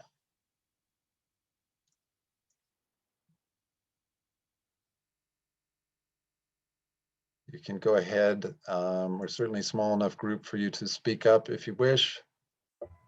I was speaking while I was on mute. I just want to say thank you to each of you who shared your stories and the richness, and you've given us so much to continue to sit with and be with, and just thank you for the work you're doing and your presence in the world. Thank you, Donna. Barbara says, absolutely awesome program. Thank you. Couldn't agree with you more, Barbara. What a great job I have. I have to tell you, 62 years old, one of the best jobs I've ever had, and I've had some good ones doing this. Can you see Lisa? Sorry? Yeah, Lisa raised her hand. Oh, Lisa raised her hand. Well, that's me talking away again. Go, Lisa. Thank you, folks. It's lovely to be with you all here. It's really a precious experience. Amy, I'm curious about the somatic, I think you're talking about somatic-based practices, and I'd love to know more. I have a special interest in trauma integration and healing, and I feel so strongly that body-based and ancestral healing is really important right now. Yeah, that's about my personal background is with trauma. I have complex PTSD, and I think that has affected the way I work with everyone, but particularly with healthcare workers. So whenever I start a circle, we do some tiny exercise that's body-based to bring us here to this moment. So sometimes it's breathing, sometimes it's just connecting with our senses. But if I am working with somebody who is experiencing trauma, yeah, that's what I'm working with, is all of the somatic stuff. And Lisa, then the work that I do is really more specifically in the ancestral journey and really finding out who they are, You know, what's their genealogy and what was the purpose of the journeys of the places they went, and then how that formed into and feeds into their present day identity. Yeah, and supports them. Right. Yeah.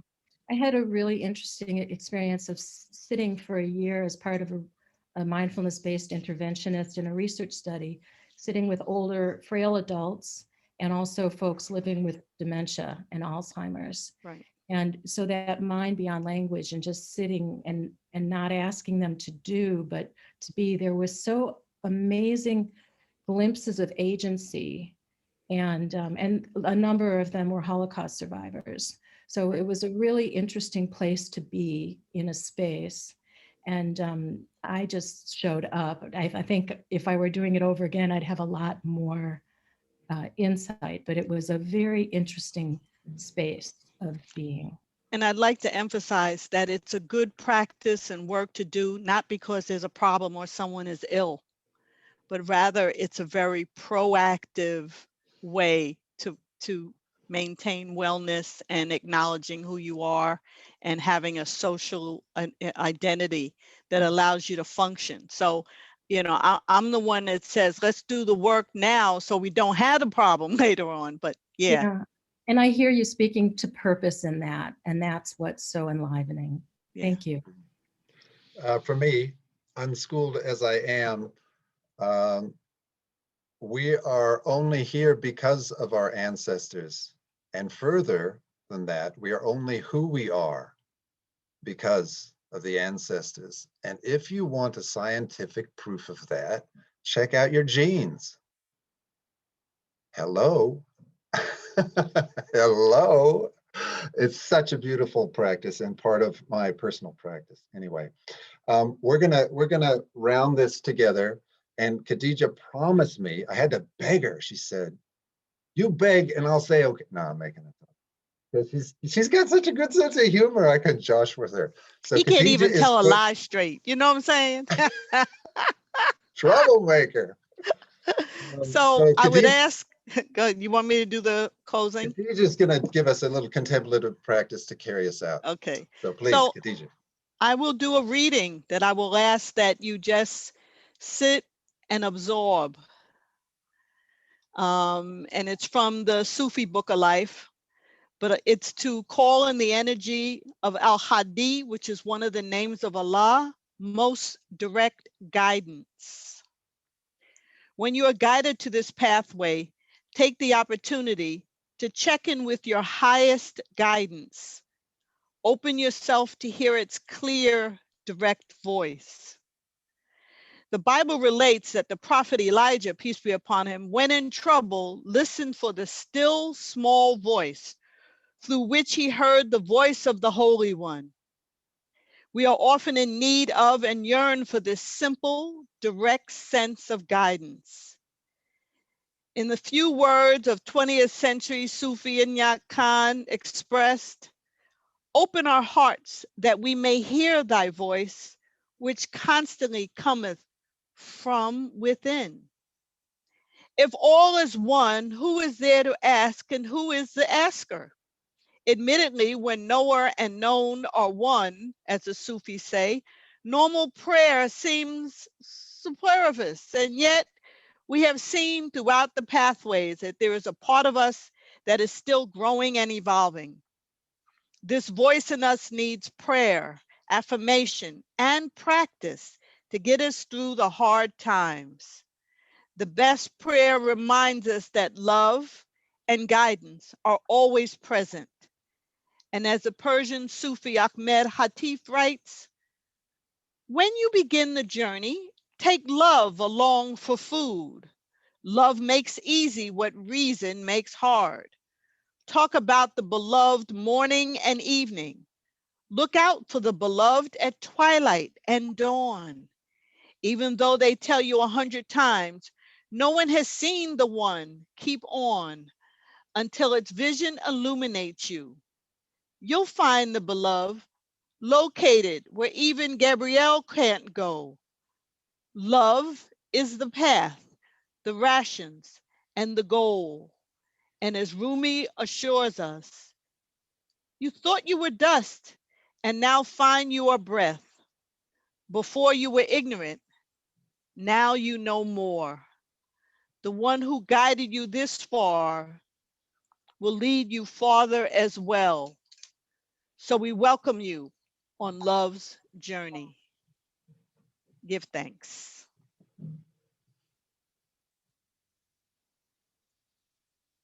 Thank you.